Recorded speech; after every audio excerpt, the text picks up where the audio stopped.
బీసీలకు 42% రిజర్వేషన్లు ఇవ్వడంలో కేంద్ర రాష్ట్ర ప్రభుత్వాలు విఫలమైపోయినాయి. రేపు జరగనున్నటువంటి ఎన్నికలు ఏవైతే ఉన్నాయో జెడ్పీటీసీ, ఎంపీటీసీ ఎన్నికల్లో ఖచ్చితంగా 42% రిజర్వేషన్లు ఇచ్చిన తర్వాతనే ఎన్నికలకు వెళ్ళాలంటూ బీసీ సంఘాలంతా కూడా డిమాండ్ చేస్తూ ఉన్నారు. మాట్లాడేటువంటి ప్రయత్నం చేద్దాం. మనతో పాటు వెంకట్ గౌడ్ ఉన్నారు, బీసీ సంఘం కన్వీనర్ అయినటువంటి వెంకట్ గౌడ్తో మాట్లాడేటువంటి ప్రయత్నం చేద్దాం. ఏంటిదన్న, మీరు చాలా రోజులుగా ప్రపోజల్ పెట్టిండ్రు. ఒక పక్కనేమో ఇప్పుడున్నటువంటి ప్రభుత్వం వాళ్ళు పెట్టినటువంటి మేనిఫెస్టోలో ప్రధానంగా 42% రిజర్వేషన్ ఇచ్చిన తర్వాతనే స్థానిక ఎన్నికలంటూ చెప్పడం జరిగింది. కానీ తీరా చూసిన తర్వాత 42% ఇవ్వకుండానే వాళ్ళకి వెళ్ళిపోయినటువంటి సిచ్యువేషన్. మరోసారి ఎన్నికలకు వెళ్తామని చెప్పేసి కూడా ఒక ప్రకటన వెలువడుతున్నటువంటి సందర్భంలో బీసీ సంఘాల నేతలుగా మీరు ఏం చెప్పబోతారు?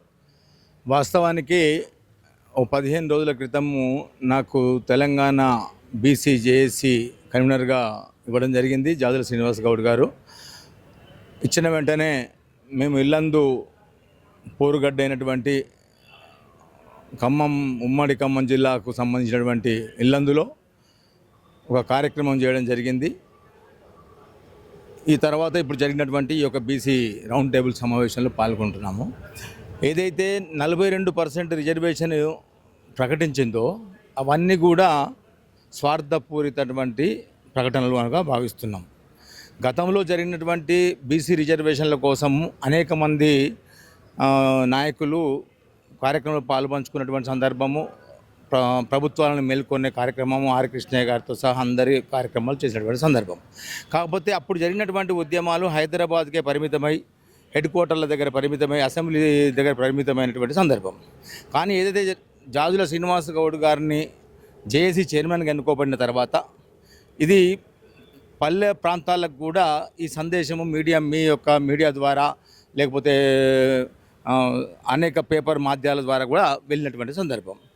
ఇప్పుడున్నటువంటిది ఏంటంటే, మేము కొత్తగా ఈ ప్రభుత్వాలను కానీ కేంద్ర రాష్ట్ర ప్రభుత్వాలు కానీ వాళ్ళు ఈ చర్యలకు దారితీసే విధంగా ఏదైతే 42% ఆమోదించేసే విధంగా ఉద్యమం ఉండాలని కొత్త తరహాలో గ్రామీణ ప్రాంతాల నుండి మండల కేంద్రాల ద్వారా అసెంబ్లీ కేంద్రాలలో ఈ యొక్క బీసీ సమావేశాలు నిర్వహించుకొని వారికి మా ద్వారా అంటే 119 అసెంబ్లీ నియోజకవర్గాల నుండి ప్రెజర్ తీసుకొచ్చే కార్యక్రమము, అది కాంగ్రెస్ పార్టీ కావచ్చు, టీఆర్ఎస్ పార్టీ కావచ్చు, బీజేపీ కావచ్చు, అధికారంలోకి రావాలనుకునే అన్ని పార్టీలకు బీసీలు లేని ఏ పార్టీ లేదు, బీసీలు లేని భారతదేశం లేదు, బీసీలు లేని మనగడే లేదు.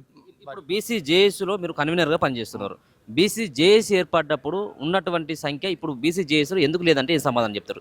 ఎవరికి వారుగా వాళ్ళు ఉద్యమాలు చేస్తూ ఉన్నారు. మీ జేఏసీలో ఎందుకు వాళ్ళు వచ్చి ఇప్పుడు పెట్టినటువంటి ఈ యొక్క సమావేశంలో వాళ్ళు ఎందుకు పాల్గొన్నారు? జేఏసీ ఆ రోజు ఏర్పడ్డటువంటి జేఏసీ, పూర్తి స్థాయిలో ఏర్పడ్డటువంటి జేఏసీ మళ్ళీ 3 ముక్కలుగా విడిపోవడం, దగ్గర విడిపోయింది అనే దానికి భాగంగా ఎప్పుడైతే ఒక నెల 2 నెలల క్రితం జరిగినటువంటి బీసీ జేఏసీ మీరు చెప్పినట్లుగా కొంతమంది పార్టీలకు అనుకూలంగా, పార్టీలకు అనువాదంగా ఉన్నటువంటి వ్యక్తులు ఉన్నటువంటి వాస్తవం.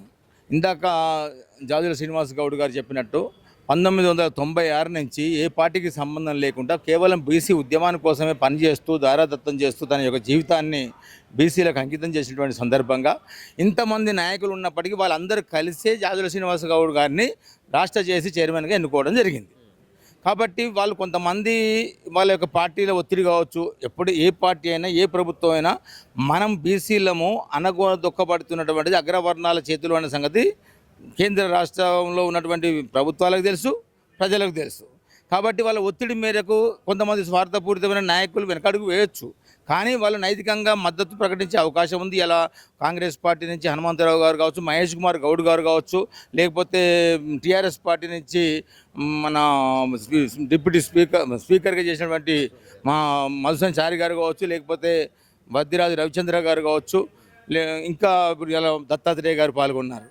ఇలా అక్కడ కుంతియా గారు కేంద్ర ప్రభుత్వంలో మాజీ మంత్రిగా చేసినటువంటి, మన రాష్ట్రానికి ఇన్ఛార్జిగా చేసినటువంటి, ఢిల్లీలో మేము జంతర్ మంతర్లో ధర్నా చేస్తే అక్కడ కుంతియా గారు కూడా వచ్చారు. కాకపోతే మీరు అన్నట్టు మేము పార్లమెంట్కి కూడా వెళ్ళడం జరిగింది. కాకపోతే అక్కడ పార్లమెంటులో జరిగినటువంటి దాంట్లో ఇచ్చేవాడు లేడు, అడిగేవాడు లేడు. కాబట్టి అక్కడ మా యొక్క ప్రయత్నం వృధా అయింది కాబట్టి వచ్చేసాం.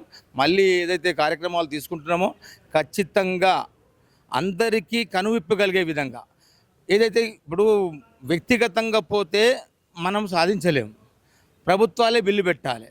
కాబట్టి ఎవరైతే ప్రభుత్వం ఇక్కడ ఉందో వాళ్ళు ఎమ్మెల్యేలుగా మళ్ళీ తర్వాత గెలవాలనుకుంటారు కాబట్టి వాళ్ళను మనము మెడలు వంచే విధంగా ఉండాలంటే అసెంబ్లీ స్థాయిలో బీసీల ఉద్యమం నిర్మాణాత్మకంగా ఉన్నప్పుడే జరుగుతుంది. కాబట్టి మేము రేపు ఇల్లందు పోరుగడ్డ అక్కడ నక్సలైట్ పార్టీకి సంబంధించినటువంటి గిరిజన నాయకుడు గుమ్మడి నరసయ్య గారు 5 దఫాలుగా ఎమ్మెల్యే గెలిచినటువంటి సంగతి మీ అందరికీ తెలుసు.